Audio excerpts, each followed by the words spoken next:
మహనీయుడైనటువంటి మహావతార్ బాబా ఇవాళ యావత్ ప్రపంచంలోనూ ప్రసిద్ధుడైనటువంటి వ్యక్తి. 3వ శతాబ్దం నుండి భౌతిక శరీరంతో ఉన్నటువంటి వాడు.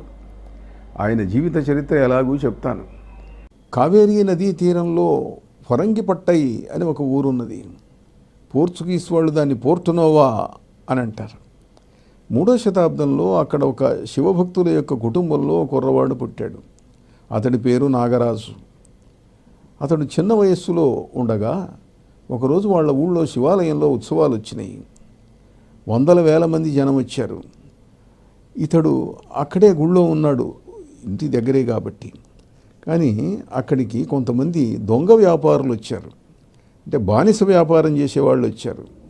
వాళ్ళు వచ్చి ఎవరు చూడకుండా ఈ పిల్లవాడిని పట్టుకున్నారు. నోట్లో గుడ్డలు గుక్కారు, నోరు మూశారు, చీకట్లో మోసుకొని వెళ్ళిపోయినారు. వాళ్ళు కావేరీ నదిలోకి వెళ్ళారు. అక్కడి నుంచి పడవలో తీసుకున్నారు. ఈ అబ్బాయిని తీసుకొని వెళ్ళారు. ఇంకా ఏవో చాలా దొంగ పనులు అవన్నీ చేశారు, అవి తీసుకొని వెళ్ళారు. సముద్రంలో గుండా ప్రయాణం చేసి వాళ్ళు కలకత్తాకు చేరారు. ఆ బానిస వ్యాపారులు ఈ పిల్లవాడు నాగరాజు అన్నటువంటి ఈ పిల్లవాడిని తీసుకొని వెళ్ళి ఒక ధనికుడికి అమ్మారు. ఆ కొన్నవాడు ఓ బ్రాహ్మడు. అతడి ఇంట్లో సేవలు చేశాడు చాలా సంవత్సరాలు ఈ నాగరాజు. ఆయన ఇంటికి భక్తులు వచ్చేవాళ్ళు. వాళ్ళందరినీ ఆయన ఎంతో భక్తితో ప్రేమతో పూజించేటువంటి వాడు, గౌరవంతో. వాళ్ళు నిరంతరం దైవస్మరణ, భజనలు, సంకీర్తనలు చేసేవాళ్ళు. అవన్నీ అలవాటు పడ్డాయి ఈ కుర్రాడికి. కొన్ని సంవత్సరాలు ఆయన దగ్గర సేవ చేసిన తర్వాత ఆయన సంతోషించి, నిన్ను విడుదల చేస్తున్నాను, వెళ్ళు అన్నాడు. నువ్వు ఇంకా నాకు సేవ చేయక్కర్లేదు, వెళ్ళు అన్నాడు. ఆ యాత్రికులతో కలిసి అతడు ఉత్తర హిందూస్థానంలో ఉండే క్షేత్రాలు ఎన్నో చూశాడు. దక్షిణ దేశానికి వచ్చాడు, కుర్తాళానికి వచ్చాడు, శ్రీలంక వెళ్ళాడు. శ్రీలంక వెళితే అక్కడ కతిర్గమ అని ఒక ఊరున్నది. కతిర్గమ అంటే కార్తికేయ గ్రామము అని అర్థం. అక్కడ కుమారస్వామి ఉన్నాడు. ఆ కుమారస్వామిని ఉపాసించిన వాడు భోగనాథుడు. ఆయన కూడా అక్కడ ఉన్నాడు. ఇతడు అక్కడికి వెళితే భోగనాథుడి యొక్క దర్శనమైంది. ఆ గుళ్ళో విశేషం ఏమిటి అని అంటే, అక్కడ కుమారస్వామి విగ్రహం ఉండదు, ఒక బంగారు యంత్రం ఉంటుంది, దాన్నే పూజిస్తారు. సంవత్సరానికి ఒకసారి దాన్ని ఏనుగు మీద పెట్టి ఊరేగించి తీసుకొచ్చి మళ్ళీ గుళ్ళో పెడుతుంటారు. అనుగ్రహం వల్ల ఆయన పాదములు ఆశ్రయిస్తే ఈ నాగరాజుకు భోగనాథుడు కుమారస్వామి మంత్రాన్ని చెప్పాడు. కుమారస్వామి మంత్రాన్ని కొన్ని నెలలు చేశాడు నాగరాజు. సుబ్రహ్మణ్యుని యొక్క దర్శనమైంది, అనుగ్రహం కలిగింది.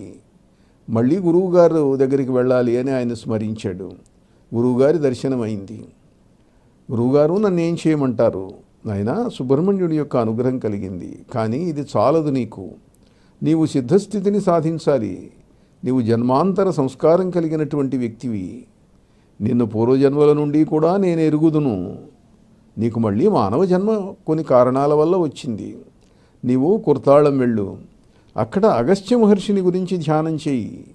ఆయన దర్శనం కలిగిందాకా తపస్సు చెయ్యి. ఆయన నీకు సిద్ధత్వాన్ని అనుగ్రహించేట్టుగా చూస్తాను అన్నాడు.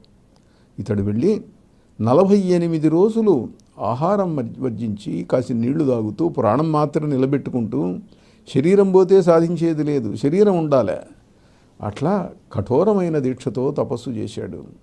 48వ రోజు అగస్త్యుడు సాక్షాత్కరించాడు. అనుగ్రహించిన ఆయన, నీవు సిద్ధుడి అవుతావు, ఈనాటి నుంచి నువ్వు హిమాలయాలకు వెళ్ళి అక్కడ కేంద్రంగా పెట్టుకో అని అన్నాడు. హిమాలయాలలో ఆయన ఆశ్రమం స్థాపించాడు. సిద్ధుడైనటువంటి ఈ నాగరాజు, అతన్నే ఇవాళ మహావతార్ బాబా అని పిలుస్తున్నారు. మహనీయుడైన మహావతార్ బాబా అప్పుడప్పుడు కుర్తాళం వచ్చి దర్శనమిస్తున్నాడు. ఇటీవల కూడా వచ్చి దర్శనమిచ్చాడు నాకు. ఆయన హిమాలయాలలో ఉన్నాడు. రాణిఖేట్ దగ్గర ఆయన ఆశ్రమం ఉన్నది. హిమాలయాలలో కైలాస పర్వత శిఖరంలో ఒక చోట కైలాస పర్వతం మీద ఆయన ఆశ్రమం ఉన్నది. అక్కడికి పోవటం కొంచెం కష్టం అనుకోండి.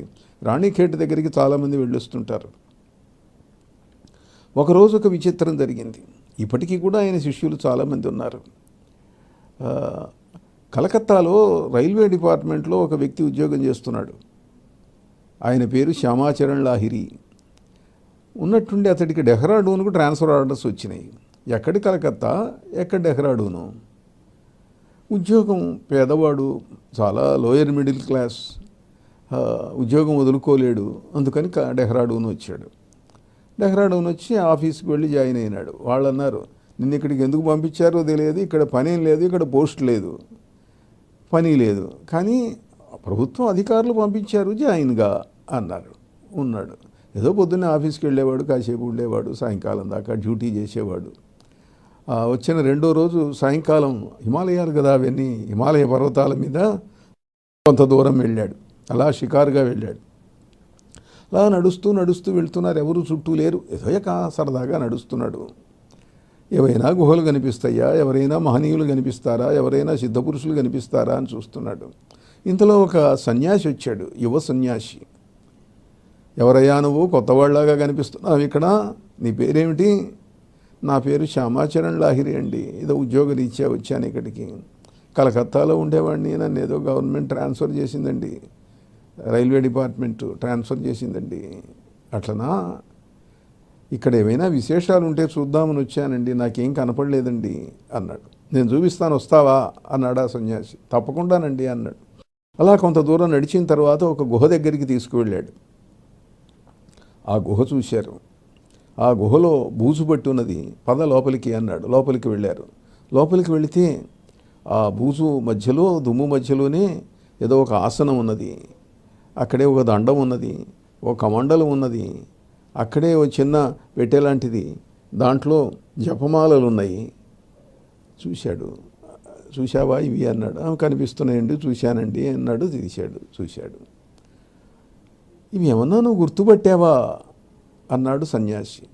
నేనేం గుర్తుపడతానండి, ఇక్కడికి మొదటిసారి వచ్చాను కదండి, నాకేం తెలుస్తుందండి అన్నాడు. నాయనా, అవి నీవేనయ్యా, నువ్వు పూర్వజన్మలో ఇక్కడ తపస్సు చేశావు, నా శిష్యుడివి నువ్వు. కానీ మరణం వచ్చింది. మరణం వచ్చినప్పుడు అదృష్టం వల్ల నేనున్నాను సమయానికి. నా కాళ్ళ మీద పడి ఏడ్చావు, స్వామి నేను మరణిస్తున్నాను, నాకు మళ్ళీ జన్మ వస్తే తపస్సు చేస్తానో లేదో తెలియదు, నాకు పూర్వజన్మ స్మృతి ఉంటుందో లేదో తెలియదు, నన్ను మీరు అనుగ్రహించాలి అని దుఃఖించావు. దయగలిగి నేను నిన్ను అనుగ్రహిస్తానులే అన్నాను. నేనే నీకు ట్రాన్స్ఫర్ ఆర్డర్ ఇప్పించాను, నా సంకల్పం వల్లనే నీకు ట్రాన్స్ఫర్ ఆర్డర్ వచ్చింది, నీకు ఇవి చూపిద్దామని నేనే తీసుకొచ్చాను. అంటే నాకేం గుర్తు రావటం లేదండి అన్నాడు. నీకు గుర్తొచ్చేట్లు చేస్తాను అని శిరస్సు మీద చేయి పెట్టాడు. హస్తమస్తక సంయోగం వల్ల ఆయన యొక్క తపశ్శక్తి, మహాపురుషుడు, అవతార పురుషుడైన మహావతార బాబా సన్యాసి, ఆయన యొక్క అనుగ్రహం వల్ల ఇతడికి అన్నీ గుర్తొచ్చినాయి. అక్కడ ఒక పూట 2 పూటలేమో ఉన్నాడు.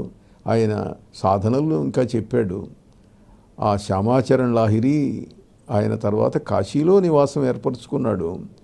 ఆయన ఎన్ని వందల మందికో దివ్య యోగ సాధనను చెప్పాడు. దాన్ని క్రియాయోగము అని అంటారు. ఆయన శిష్యుడు యుక్తేశ్వరగిరి శిష్యుడు స్వామి పరమహంస యోగానంద. పరమహంస యోగానంద ఎన్నో దేశాలు తిరిగినవాడు, అమెరికాలో సంచారం చేశాడు. ఆయన అమెరికాలోనే శరీరాన్ని విడిచిపెట్టాడు. ఎంతమందికో దివ్యానుభవాలు ప్రసాదించిన ఆయన యొక్క సంస్థ ఇప్పటికి కూడా నడుస్తూనే ఉన్నది. ఆయన దివ్య శరీరంతో ఈ మధ్య నేను బోస్టన్ వెళ్ళినప్పుడు అక్కడ నాకు కనిపించాడు.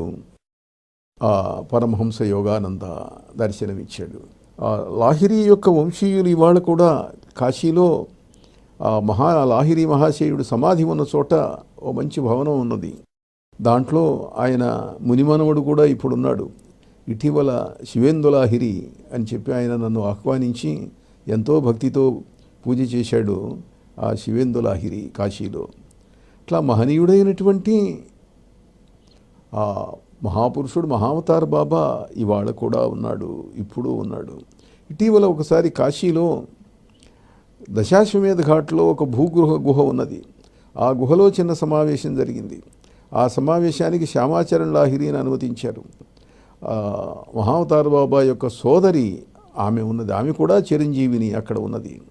అక్కడ సమావేశంలో ఆ సోదరి చూడటానికి వచ్చాడు మహావతార్ బాబా. ఆయన అన్నాడు, అమ్మా చాలా సంవత్సరాలైంది, 3వ శతాబ్దం నుంచి ఉంటున్నాం మనం, ఇవాళ 20వ శతాబ్దం వచ్చింది, నాకు ఇంకా ఉండాలని పెద్ద కోరికగా లేదమ్మా, ఈ శరీరం విడిచిపెట్టి దివ్యభూమికలకు వెళ్ళిపోదామని ఉన్నది అన్నాడు. అంటే అన్నగారు, మీరు మహాయోగులు, సిద్ధులు, ఏ శరీరాన్నైనా ధరించగలరు. మీకు ఈ శరీరం అడ్డమేమున్నది? మీరు పిలిస్తే దేవతలు వస్తారు. దివ్యశక్తులు గలవాళ్ళు మీరు. లోకాన్ని ఉద్ధరించటానికి మీరు ఈ శరీరంలోనే కొంతకాలం ఉండాలి అన్నారు. అంటే సరేనమ్మా అని ఆయన అంగీకరించాడు. అట్లా మహనీయుడైనటువంటి మహావతార్ బాబా ఇప్పటికి కూడా భక్తులను అనుగ్రహిస్తున్నటువంటి హిమాలయ యోగి.